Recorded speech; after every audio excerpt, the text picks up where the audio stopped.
Welcome to the Therapy Show podcast. I'm your host, Lisa Mustard.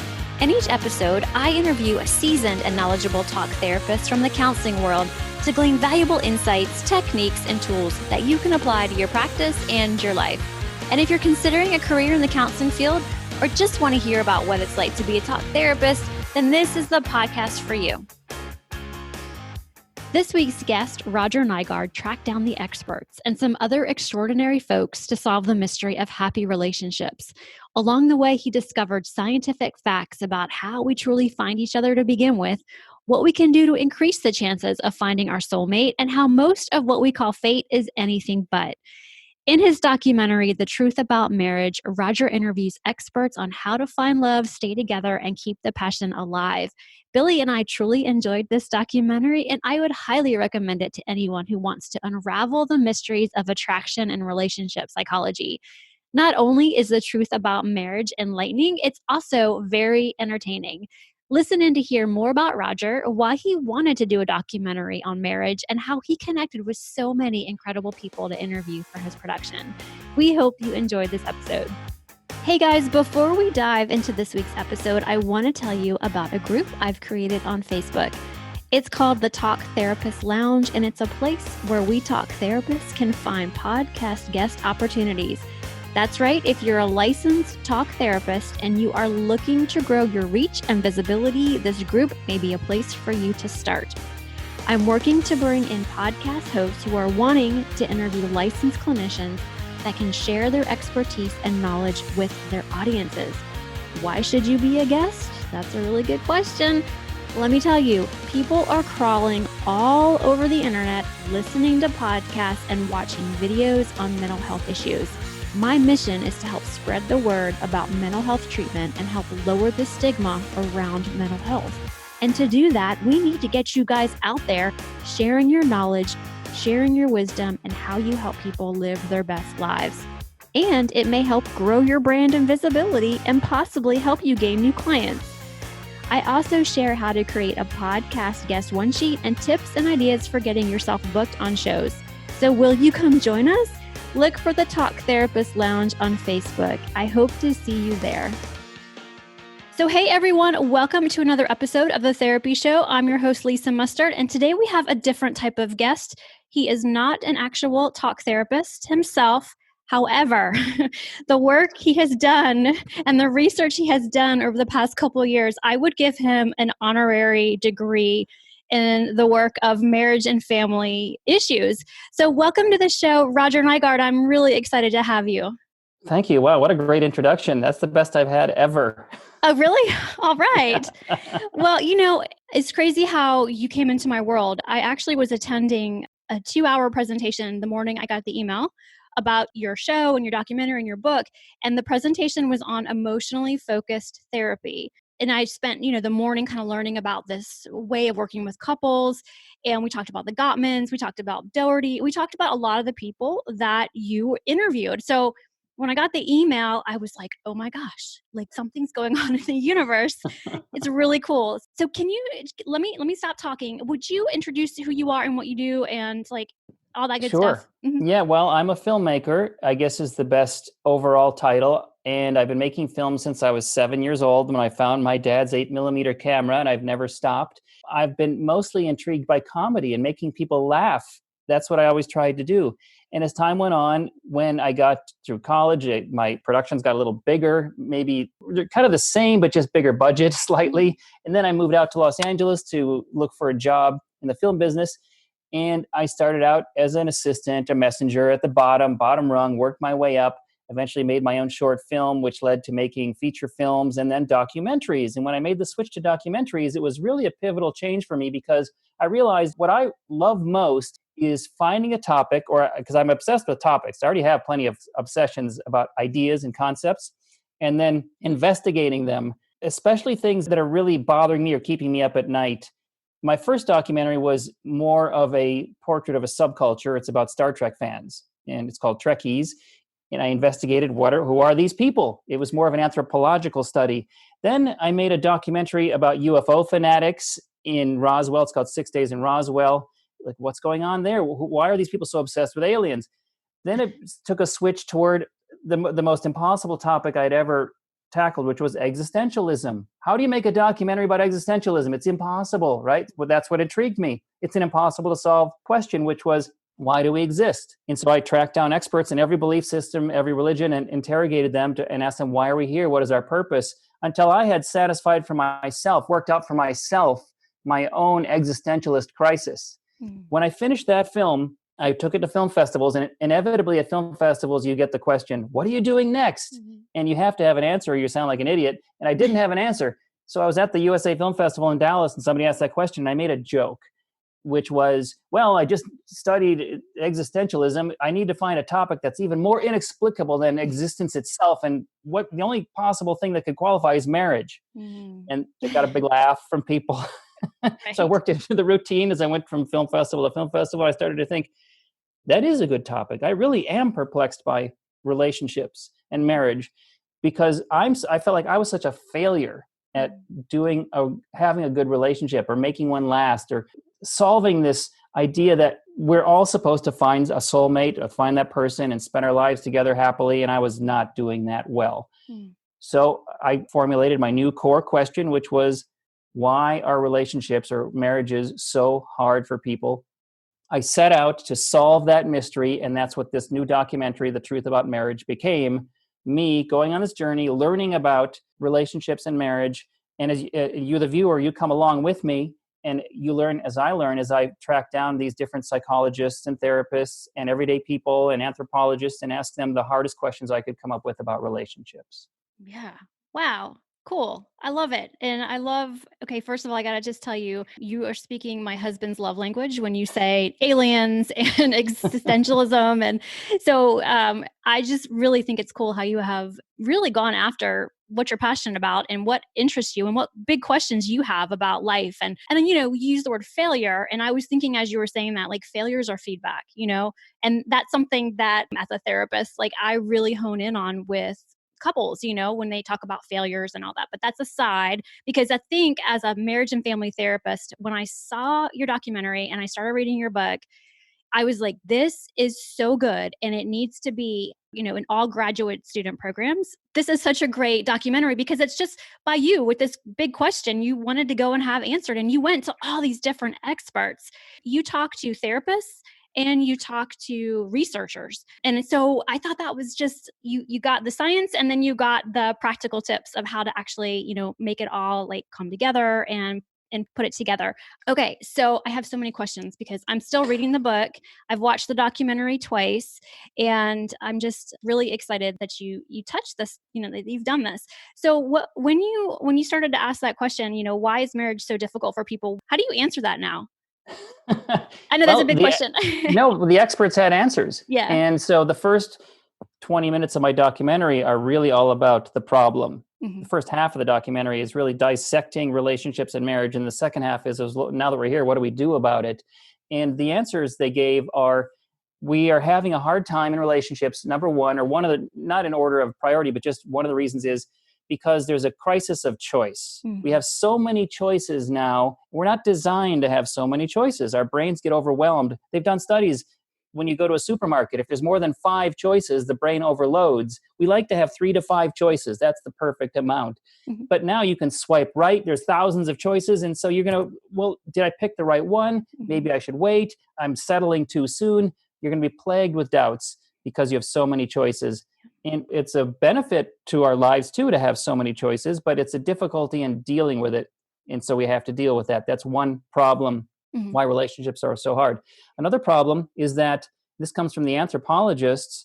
We used to exist in a more ancient way on the African savannah. It's called the savannah principle.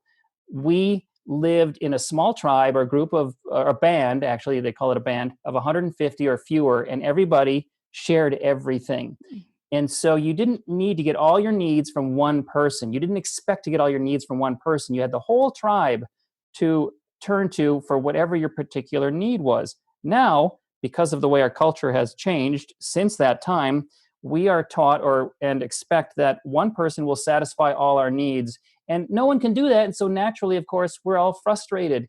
So at the base of that is we have a culture that's evolved beyond the way we evolved to be. And it's asking us, friends, relatives, the structures above us, whether it's religious or governmental and social, are asking us to behave in ways that are out of sync with what's natural for our human nature. And of course, and these goals are virtually unreachable at least 100% of the time. And so you're always going to find times when you're frustrated with yourself and with your partner. And so those are two of the biggest reasons that everyone's frustrated. And I think about when I met my husband, it was in 1999, and it was really before social media kind of became the thing and the dating apps were out there. And I can only imagine, younger folks these days, they have these dating apps and they have all these choices and they can, like you said, just kind of keep swiping. So it must be even more difficult nowadays than it was 20 years ago when I met him. Because I met him face to face in a class, and it was like that was the environment that we were in. We didn't have swiping and looking around, and it's very, very different. Do you notice that? Like, I'm guessing you and I might be around the same age. I don't know, can't tell. You look really good. Oh, I'm much older than you. You're clearly very young. Yes, clearly. I'm 46. I got you beat by by about 6-7 years. But you're putting your finger on the right thing, which is when I asked the experts, several of them all agreed that the algorithms that these dating apps use, first of all, are flawed. Yeah. Because what they do is, especially like something like eHarmony, where they ask you to fill out hundreds of questions. What they found is that you can't take two profiles that two people have filled out and figure out who's going to work together.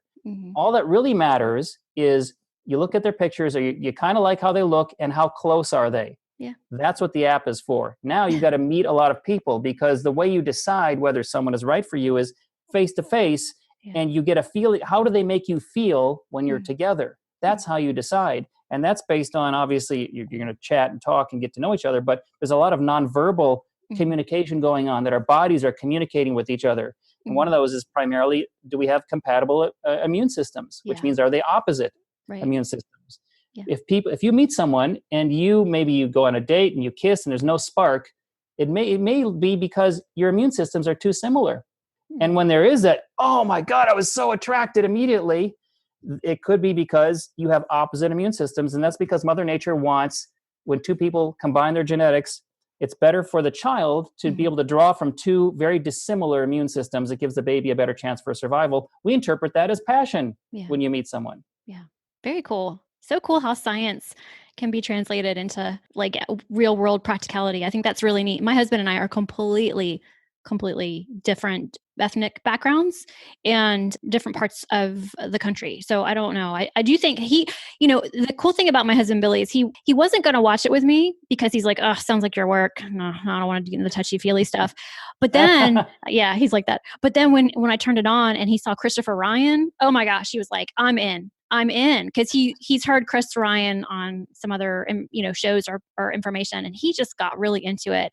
So we got to watch it together. And one of the things I love about the documentary is that, well, for us, it really led to some interesting conversations after we watched it. And I think that maybe you've heard that from other folks as well. Like I have, absolutely. Yeah. Like the women have our experience is going to be different because we're wired differently as men's are. Men's experience is going to be different. What has been some of the feedback that you've heard from the different, men versus women? I'm just curious.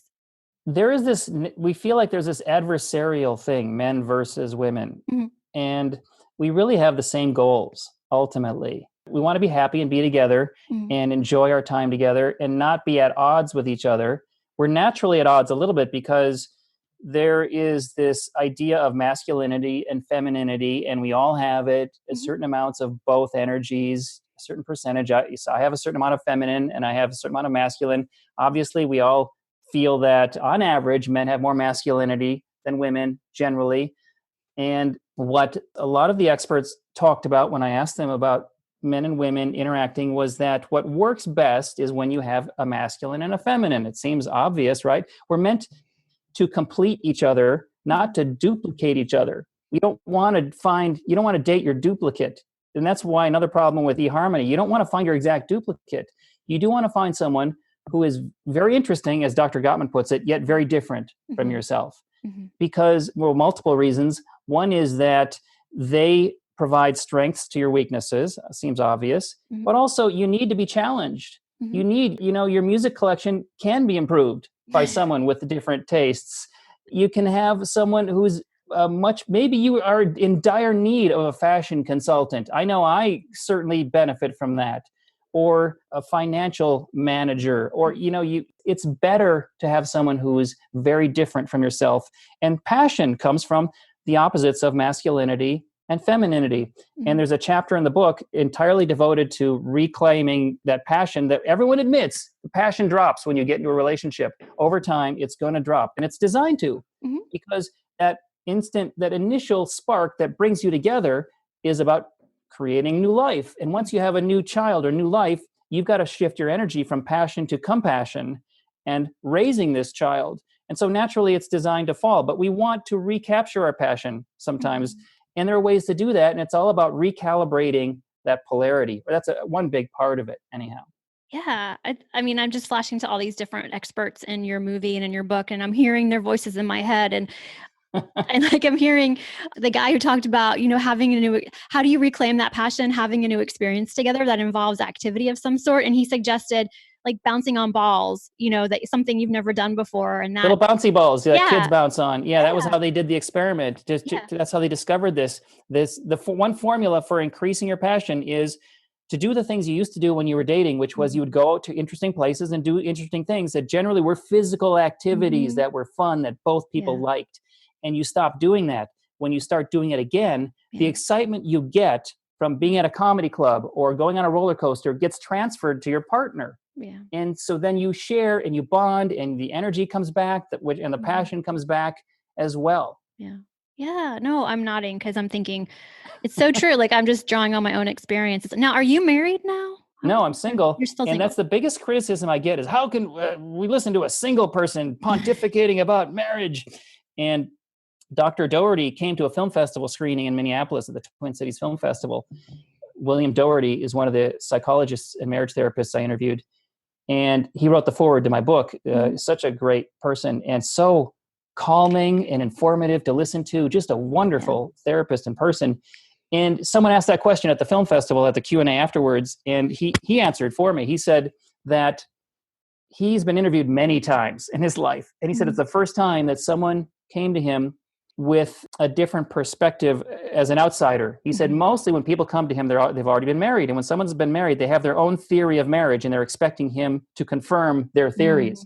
Oh, yeah. I came to him with no theories. And he said, it was like I could ask all these naive questions and go wherever it took me to sort of solve toward an answer. Yeah. And I've noticed that all my documentaries, I am an outsider looking in on a world or a topic and trying to learn about it. I don't really have a dog in the hunt, and I'm not rooting for an answer. I just want to know the truth, whatever it is. Yeah. That's what drives me. And it's the same here in my search for the truth about marriage. I just wanted to know what's going on. Why is it so hard for us? Yeah. I think that's wonderful. And I remember reading that or hearing that in the book or in the movie, him saying that you were single and you had all these questions, and it was just really refreshing to have the conversation with somebody who hadn't been married. And I thought that was really cool because that just kind of like opened my mind to it. Like, yeah, he's asking these questions that I probably asked or didn't know I had before I got married because I was so caught up in like the whole falling in love and the whole like the future planning. And I want to just point out that being that the show is for talk therapists, our role as marriage and family therapists is we don't have a dog in the hunt either. I just know there's going to be someone listening to the show who says, well, when I go to therapy, marriage, family, I want my therapist to align with me and tell me that I'm right and she's wrong or vice versa. And I've been in that situation so many times that for those listening, we are not there to tell you who's right or who's wrong. We're there to come along and find out what the truth is. I always say there's three sides to every story. There's his, there's hers, and then there's the truth for the couple. And that's our job as the helper, as the healer, is to help them kind of come together and figure out what is the truth and how do you want to move forward with knowing what the real, knowing what we know now. So I just think it's really cool that, we have similar missions in what you do and what we marriage and family therapists do. So Let me tell you what Dr. John Friel told me, who was another psychologist in Minneapolis who actually introduced me to Dr. Doherty. He said, he tells clients when they come in, I cannot be invested in whether you make it as a couple. Right. What I am invested in is whether you can become your best self. That's how he approaches it. And if you're trying to keep score, that's not going to get it done. Who's right and who's wrong? The goal should be, how can we both become happier? And that means asking the question, this is what the Gottmans teach, you have to just say, what can I do to help you feel better? That should be your response in a conflict, listening. And what the rabbi I interviewed told me, he said what he does in a conflict is he asks some significant other, when she is upset about something, the first thing he does is, instead of reacting, so he says, instead of shooting from the hip, he shoots from the lip or something. He says, tell me again what it is that's bothering you. So now she tells him a second time, and it's more based on not less about emotion and more about communication. And once he hears it the second time, then he is better able to empathize. And it's really what the person is looking for is understanding. And not who's right or wrong. It's just being heard. Did you hear me? So that I can feel better. And then the question again, what can I do to help you feel better? Will get you there back toward happiness a lot faster than, well, let's play back the tape. You said, and then I said. It doesn't, no one really wants to know. They just want to be heard so they can feel better and move forward. Yeah, I love it. I think it's, it's so wise. You really could be a therapist. I'm telling you, you could be a couples therapist. You've learned so much. You've had like a crash course in all of this, like the theories and the applications and the, everything. I just spent years. I mean, when I started this out 8 years ago, I just got a stack of books 5 feet tall, written by who was ever writing books on relationships, read them all, took notes, started to write my questions overall, and then contacted a lot of these authors, and whoever responded, that's who I interviewed. And by doing so, I studied, I guess it's a self-study in relationships. Yeah, completely. Do you feel more qualified, better qualified? Vastly better qualified to go forward in my next relationship. Very cool. Yeah, I was curious about that. I mean, I really feel like this is a must-see for teens, I guess preteens. I'm trying to remember if it's appropriate or not for, 14 and up, but there's profanity and discussion of adult concepts, obviously, because that's what it's about. It's about relationships, and we're adults, and we want to talk about sex and passion and how to get along. And one of the biggest problems that I discovered or realized is that no one teaches us how to have a relationship. There's no class for it in high school. This is the most important thing you're going to experience in your life. And there's no one teaching you how to do this thing. They kick you out, go figure it out, and you have to make mistake after mistake, which is okay. That's part of life. But wouldn't it be better if you had a few tips to help you avoid some of the biggest landmines? Yes. Oh, yes. Amen. And that's what I tried to collect in the book and in the movie is really here's a few simple basic things anyone can do to improve your existing relationship or to start off on one better. And one of the things we're talking about someone like teens or someone about to start a relationship or someone maybe considering getting married, what the experts all agreed was that probably the most important thing you can do is premarital counseling. And what does that mean? That sounds scary, counseling. It's just as simple as sitting down and talking about what are your priorities, your personal priorities, as well as your financial priorities. You should really have, and this is when I interviewed a divorce attorney, he said he sees this all the time in his prenuptial agreements and in his divorce agreements, that there has to be a financial disclosure so that people you need to know what you're getting into, because a marriage contract is essentially just a contract about sharing property. That's legally what it is. Primarily, you're about to share someone's money and debts. So are you willing to pay off all your partner's debts? Or you should talk about it, right? Or as simple as, how do you like your bedroom? Dark, light, TV on, TV off? Some people, I need to have the TV on all night when I'm sleeping. Is that okay for a lifetime? Just things to talk about. And what Dr. Tai Tashiro told me is that they found that religious people tend to do better in marriages than non-religious. And it wasn't because they are religious, it's because religions force people to have counseling before marriage. And so that you know the rules before going in. A lot of people go in with a lot of assumptions, and you know what assumptions bring. Frustrations when people don't live up to what you expect them to be. When we project our own personality map onto people. This is my ideal person, and you meet someone who seems pretty close, and now you project all of these ideals onto them, and when they don't match up, you're unhappy. And it brings us back to happiness. I keep using this word happiness. A quick tangent, when I made the documentary, The Nature of Existence, my prior documentary, one of the tangential questions was, when I asked people, why do we exist, is, well, how do I find happiness? We're all about, how do I find happiness? We want to be more happy. And when I interviewed Julia Sweeney, who is an actress and comedian and monologist, she said, that's the wrong question. You can't pursue happiness. Happiness is not a goal. Happiness is a side effect of a life well lived. And to live your life well, you need a purpose in life. So the real question in that movie I discovered was, what is my purpose? Once you answer that question, you begin pursuing your purpose. Happiness flows and it comes naturally. And relationships are one of our purposes, if not our main purpose. And once you focus on doing that well, happiness is going to come naturally. We're all, back to happiness, we're all responsible for our own happiness. No one is going to make you happy. No one is going to complete you and make you a happier person. They may augment or amplify your existing happiness. So you need to do the work for yourself, be a happy person living a happy life, and you will attract people much like yourself who are also happy and who will amplify each other's happiness. Amen. You just nailed it. Like, I love it. I love it. I love it. No, that was great. You just said everything everything right there. It's pursuing happiness is, like you said, it's a side effect of figuring yourself out and living out what you're here to do and your passion. And it happens.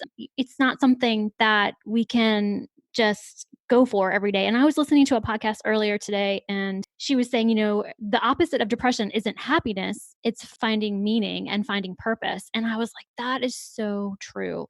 And that the happiness kind of comes as a byproduct of finding out what your purpose is, or figuring out what your purpose is. Now, my guess is you have figured out your purpose. I have. Yeah. Okay, cool. And it makes me so happy that I can do this every day. And I'll tell you a little secret that I found for myself, which is, in finding what my purpose is, I had to consider overall where everyone's the same. You and I, human beings, we all have the same needs ultimately. And we all need a purpose in life. So therefore, all our purposes must have something in common. That was my reasoning. And as I thought about it while I was making The Nature of Existence, what occurred to me was that we live in a universe with opposites. We've got stars being born and stars dying all the time. Creation and destruction, the yin and the yang. They're natural, matter and antimatter. These are the natural opposites of the universe we live within. And if you want to be happier, you can align yourself with creation or destruction. And if you align yourself with creation, you'll be a much happier person. What does that mean? That means being creative in some way daily, 5 minutes a day, 10 minutes a day. Or if you're feeling depressed, do something creative. Now, what does that mean? Write a poem, make a new dance, express yourself with movement. If you're an architect, you design a new building, or a businessman, or businesswoman, you design a new business plan, paint the house, clean the garage, clean your room. These are all creative endeavors that are bringing form and structure to your life and your environment, which all make you happier. Plant a garden. If you plant a garden, that's being creative because you're bringing forth life. And what most people often end up doing, the default, is to bring forth a new, smaller version of yourself, which you're going to try to, you feel like you're going to raise to be an even better version of yourself. You're going to do your best for 18 years or however long it takes until you can kick them out of the basement and they can go live their own life. Right. And then you're back where you started. Well, what is my purpose again? Well, that's why a lot of people take up cooking classes or sculpture or painting classes and begin expressing themselves creatively. So how do you be a happier person? Align yourself with the creation side of the universe, and find a way to express yourself daily in some creative way. And then you offer the result of your creativity to your social community, to your life, on Facebook or your friends. When you create a piece of art, people like to show it. Here's what I did. And people go, wow, that's amazing. And you both feel better. The one giving praise and the one receiving praise. And it's a circle that we all exchange as a social species. Wow. You just blew my mind. That was awesome. That was great. I love it. I know I keep saying I love it, but really that is such a beautiful way of explaining how to work on your happiness daily. Take 5 minutes and create something, whatever that looks like for you. I love that. And I think as a therapist, I'm trying to think, well, how do I do that? And for me, and maybe folks listening can relate, is it's helping somebody, it's within teaching. It's like a corollary of teaching, right? Yeah. Teaching is I started teaching Not long ago, I've been invited to speak at classes about filmmaking or my documentaries. And this thing happened that I didn't expect. It shocked me. As I was teaching, for in one example, high school students, I had screened my documentary, The Nature of Existence, and we were discussing the concept of morality. What does that word mean? What is it? Because it's discussed in the documentary. As I was teaching through the Socratic method, which is asking questions and then let them answer so that they arrive at an answer on their own, which is, I think, a stronger way of teaching than just lecturing, here are the answers, help them arrive there. As I saw them getting it, the light coming on in their eyes, it filled me with emotion. With like, wow, I wanted to burst out crying. It felt so good to be able to pass knowledge on to the next generation. And it makes sense because evolutionarily, that's what we need to do. We need to improve the next generation and pass on what we have. And teaching and being a therapist, you're a teacher. You're teaching someone how to be a better person in a relationship, which is, it's crucial that people learn that and that you're there to help them. Well, thank you. Hey friend, want to be more comfortable while sitting on the therapy couch? I sure did, and went looking for pants and tops that were soft, wrinkle resistant, and would match just about anything I already had in my closet. And now Zaya Active makes up about 80% of my wardrobe. Would you like to learn more? Head over to my site, lisamustard.com, and click on the Activewear tab. And don't think this is just for women. They have men's and kids' clothes too, and our family is loving the quality, and I am loving the price tags. So head over to my site to check it all out.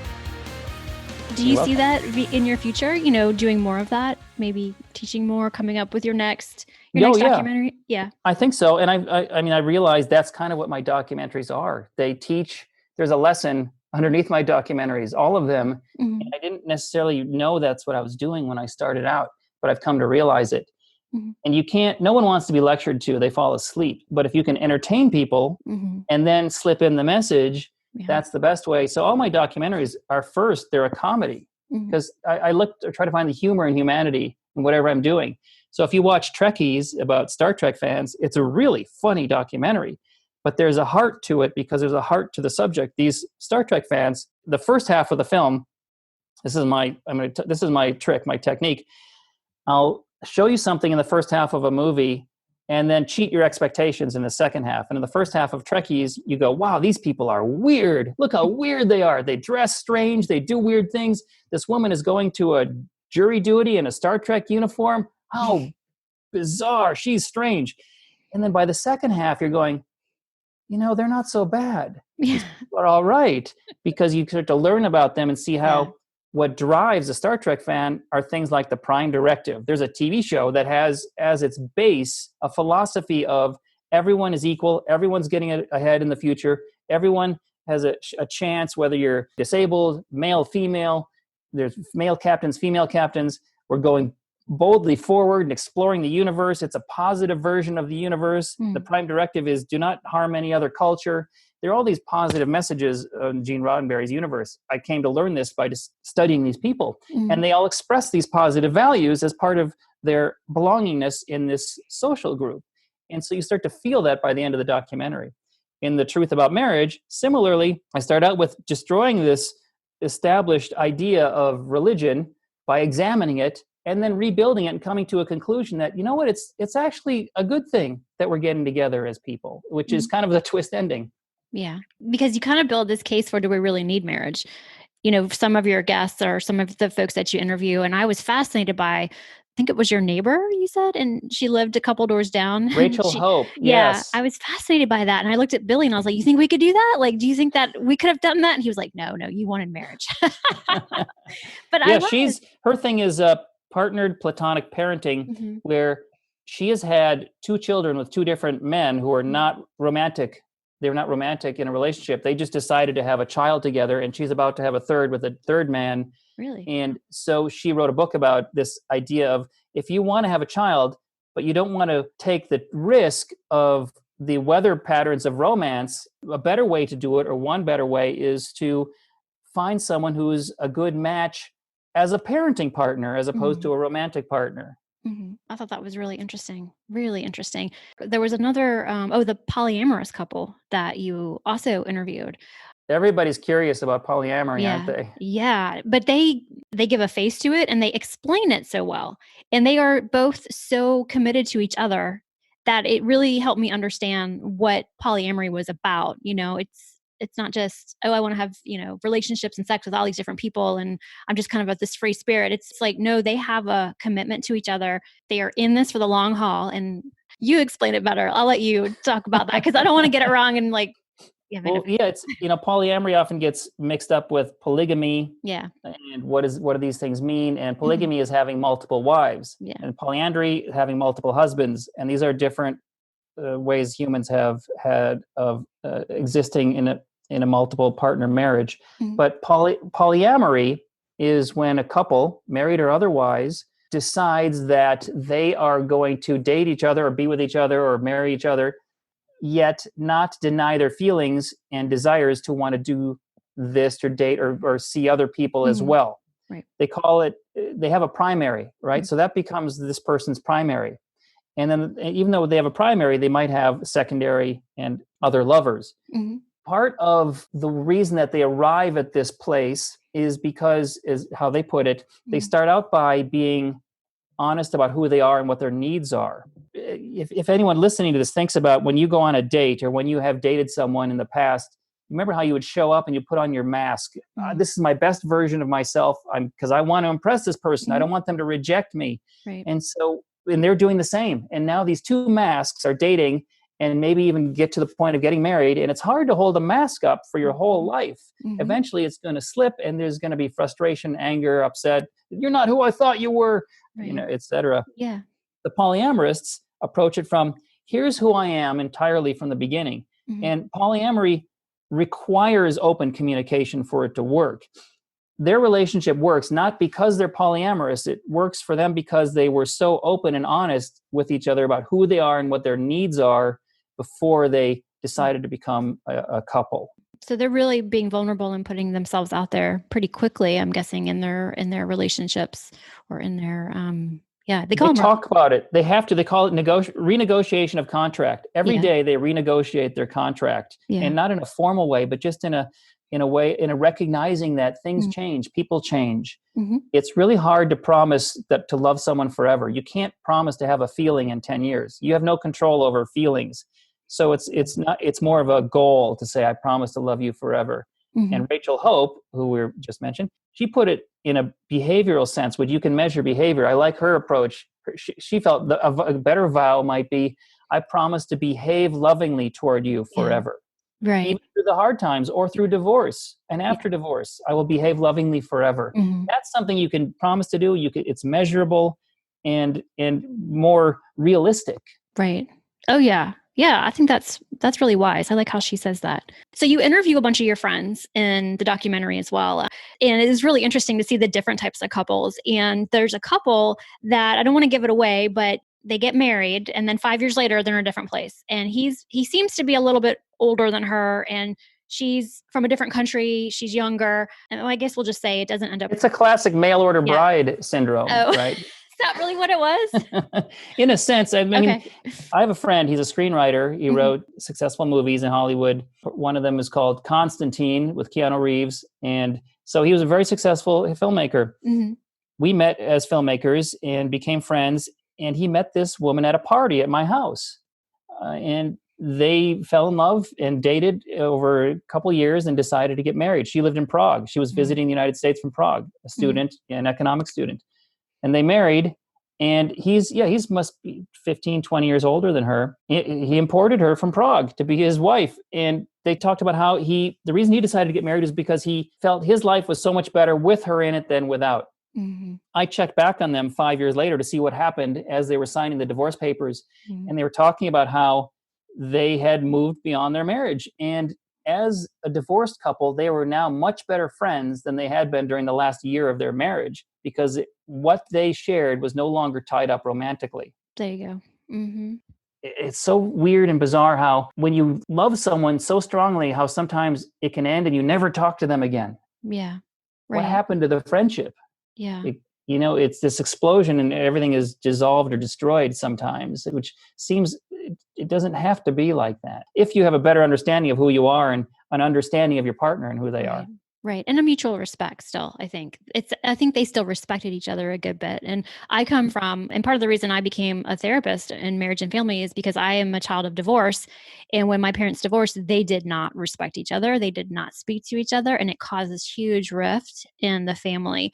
And so I never really understood what happened. And nobody's to this day, really, my mom has her story. My dad, I don't really have much of a relationship with him, but it always had me curious about like, well, why couldn't you guys like work something out, and that there's more there than I'm gonna share right now, but it just had me so curious about people and the reason, like the decisions that they make and why they get married and how they choose people. That when I was in my late 20s and I was going through that with my then boyfriend, now husband, I had this huge struggle as to what is marriage? What is a healthy marriage? What is a successful marriage? Because I don't have a good role model for it myself. It goes back to the idea of you have to figure out who you are and bring your best version of yourself to the relationship and to the partnership.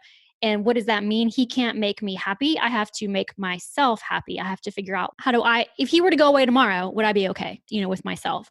And that's something that over the course of this work that I do with couples and families is I look at that and I ask the question to them, if this marriage doesn't work out, if you decide you're ready to put divorce back on the table, we put on the back burner for a little bit, but you want to revisit it, you're ready to do it. How is that going to look for you guys moving forward? What is the plan? Because I want you to leave here better as individuals if that's going to be the way that this moves forward. It happens. I mean, 50%, it's a coin flip, right? Yeah. Because 50% of relationships or marriages end. And should you look at it as an ending? Or let's say you're married for 7 years. Well, that's a 7-year success, Mm-hmm. right? Of a period of time where you learned something and two people came together to learn something about yourself and each other, and then went on to your next chapter in life. There are healthier ways to look at things instead of failure, which is how I used to look at things. And now I look at, well, that was a great lesson. It sure hurt, but I learned so much from it. Yeah. And I look back, my friends that I've had forever since high school who've been through divorces. And it's interesting. It's around 7 to 9 years that the divorces seem to happen, that 7-year itch kind of thing. I remember like, oh, it's a real thing for a lot of people. And then, after they divorce and they start to move forward with their lives and they're dating again, I'm like, okay, what did you learn about yourself and relationships? How's this going to be different for you? How are you going to be different? How are you going to show up in this next relationship? Because I think some of the folks that you interview or mention, they've been divorced a couple times, Yeah, and these are older people, like they've had life experiences and, they're on like, oh, I've been divorced 3 times and I'm not. The Gottmans, right? The most famous Mhm. couple of psychologists, they're both have been divorced and remarried. Mhm. Yeah. And so oftentimes therapists have been divorced. Oh, yeah. So Oh, yeah. no one's perfect, right? No. We're all flawed human beings because we're out of sync Yeah. with our human nature. And so it's not really our fault. It's not about fault. It's really about, okay, what's going on? Now that I have a better understanding of what's happening, my environment, my culture, what is expected of me, and who I am, as Chris Ryan says, understanding of what I am as a species. Mhm. Now I have a better understanding of what I should do to move forward and be more successful within the confines of this society that I live in. Because I want to fit in. We all want to fit in. Mhm. Yeah, it's fascinating. I mean, really, we could go on. I mean, we could probably do a whole series on your documentary because there's so many amazing things that, we just keep talking and I'm like, oh yeah. And then, Dr. Ryan said this and then talked about ovulation and he talked about the pheromones and then he talked about the sperm wars. And I mean, there's just so much in this documentary. I don't know. Yeah, conflict, right? And conflict, you started to mention that. That's a big one, right? Mm-hmm. Conflict resolution, how to do conflict. Mm-hmm. It is so hard for people, and that's where a lot of problems come up because they do conflict badly. Yep. Let me give you a tip for people that I learned from Dr. Pat Allen and Dr. Bonnie Eaker-Weil. Both mentioned this as far as a better way to do conflict. Keep in mind or understand about your partner that a male brain, the masculine brain, has about 15 minutes of relationship talk built in, and after that point, the brain, or as Dr. Gottman says, he calls it flooding. Mm-hmm. He gets flooded, overwhelmed, which leads to frustration and then anger and then argument. Mm-hmm. So, number one, limit your discussions about emotional topics to 15 minutes. Mm-hmm. Two women talking can go for a long time because the brains are better suited for it, better designed for it for reasons of child nurturing, as the theory goes. And so if you're going to have a conflict, what Dr. Pat Allen said is, put it in this terms: honey, I'd like to talk to you about the garage, whatever the conflict point is. When is a good time to do so? This afternoon, hopefully. And then if he says, no, I'm busy this afternoon, you say, okay, how about tomorrow morning? Okay, 10 a.m.? All right, fine. Now you write it down on a piece of paper. 10 a.m. tomorrow morning, we'll discuss the garage. And you put it down. Now it's real. It exists. It's a piece of paper. It's not just oh, I forgot you said that kind of, because it was just verbal. It's an appointment to discuss. They say, make an appointment to argue, make an appointment to discuss whatever the conflict is. Now, the male brain has time to adjust to the idea that we're going to discuss this thing. We're about to do this thing that's difficult for the male brain. I'm so much better when I know what's coming. Right. Men, masculinity, the male brain is horrible with ambush discussions. Yeah. And leads much faster to flooding. But if there's time to prepare and think about it and arrive calmly, now you can have a calm discussion. And then the best way to approach is, please tell me, and once you get them to summarize, what it is that makes you angry or upset or anxious about this topic. And what can I do to help you feel better about it? If you put it in those terms, and avoid using the term you, substitute I for you. There are certain words you should get out, removed from your vocabulary in relationship discussions. It's better to say, I feel anxious when the house is dirty or unclean versus you are a slob. Right. That's going to put someone on the defensive and you're not going to get there faster. If you talk about you, how things affect you, then they start to think, oh, okay, what can I do to help you feel better? Help them get to that point. So no more saying you, accusatory, only about I. Remove always and never. You never do this. You always do this.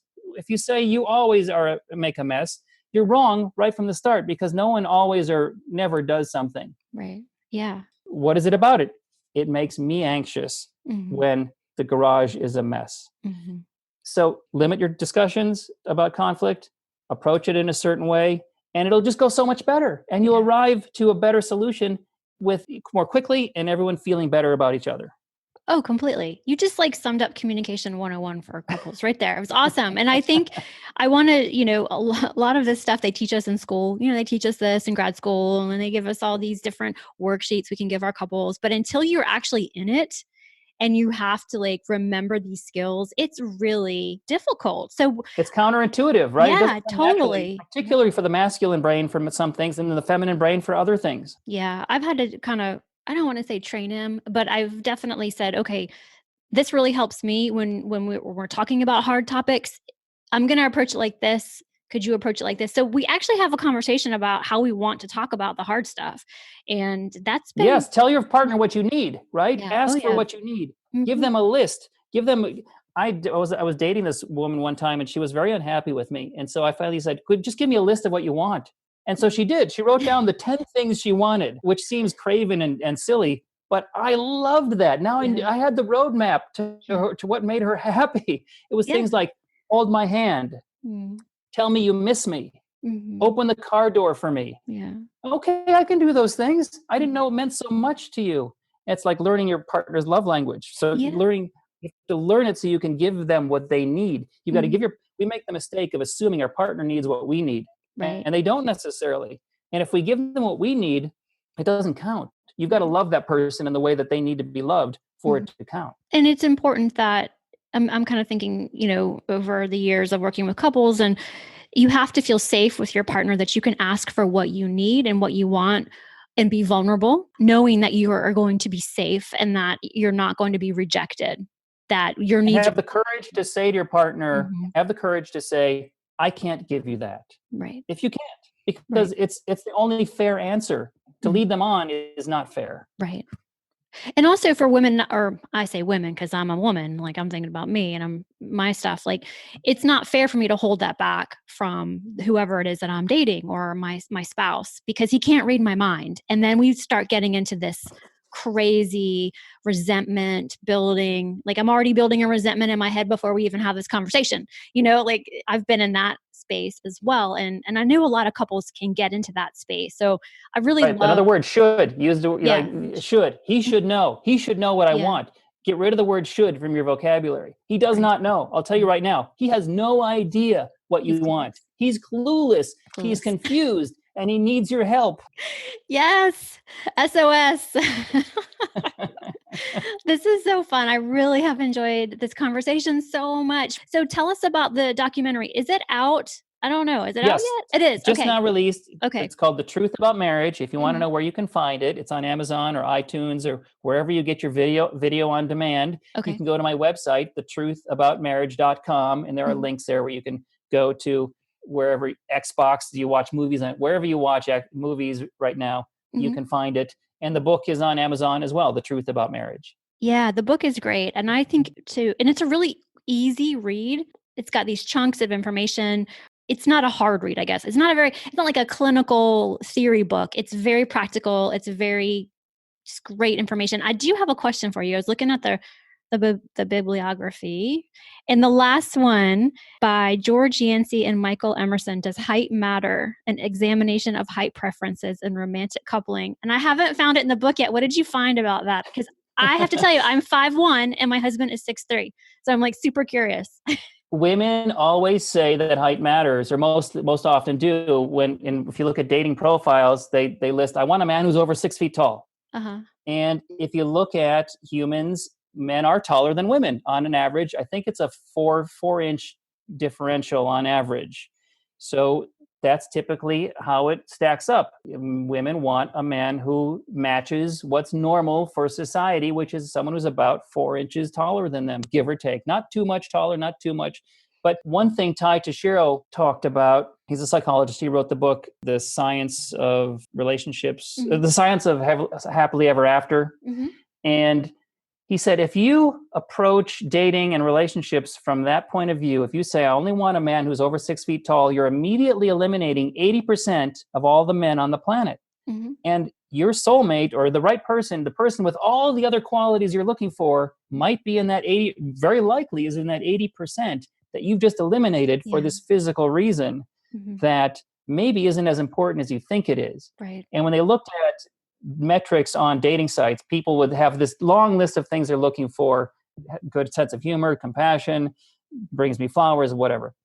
What they found, there's a difference between what people say they want and what they actually choose. Mhm. And the only two things that they really choose are looks and resources. Money, good looking and money. And it's, for women, they're looking for money first and looks second, and men are looking for looks first and money second, which he says goes back to survival. Yeah. It's about having resources for survival for the offspring.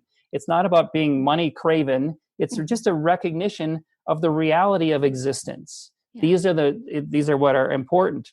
Mhm. So what can you do about that? Well, when you're dating, you have to become your best person, as we were discussing. Become your best self, and then you'll attract other people who are also their best self. But if you want to be a successful person, you also have to pursue a good career. You've got to be pursuing love, and you've got to be pursuing being a good self-actualized person. All three of those equally. That's what the Kama Sutra, you read that in the Kama Sutra. You have to pursue all three of these poles simultaneously to be able to succeed at any one of them individually. Yeah. Yeah, it's very true. I mean, my experience, my anecdotal life experience, and then just sitting in the room with couples over the years, you bring it all together and you have put it into this amazing documentary. And I'm really excited for folks to get to view it and to read your book. And so I know you don't want me to ask, but what is next for you? What are you most excited about doing next? Right. Well, if this is successful, which is, people seem to like the product, The Mhm. Truth About Marriage, it seems like a good follow-up might be The Truth About Gay Marriage, to do a follow-up documentary. And I started to go down that path in this documentary, but I didn't, because one thing I realized is that on the one hand, it doesn't matter, gay, straight, or in between. Relationships are about energies. Mhm. Masculine, feminine. Even in a gay relationship, one's the masculine, one's the feminine, in a strong relationship with longevity. And there are other aspects of interacting and conflict resolution and things that are going on. However, there's a fascinating thing going on, I think, in our culture and our society now with gay marriage being legal, and what that journey is like for couples who are going down that path. So that might be next for me. I think that would be incredible. I hope you do that. That'd be really, and then we can show that in grad schools again for marriage and family therapists and sociology classes. Well, Roger, thank you so much for being a guest. I want people to go out and watch your movie, your documentary, and as well as, go and check out your other I'm going to go check them out for sure. So thank you so much for being here. This has been great. You're very welcome. Well, that wraps up another episode of The Therapy Show with Lisa Mustard. I know there are hundreds of thousands of podcasts out there, and I'm thankful you've chosen to listen to mine. Be sure to visit lisamustard.com to access the show notes and discover more fantastic content. And I'd be grateful if you subscribe to the show. Thank you.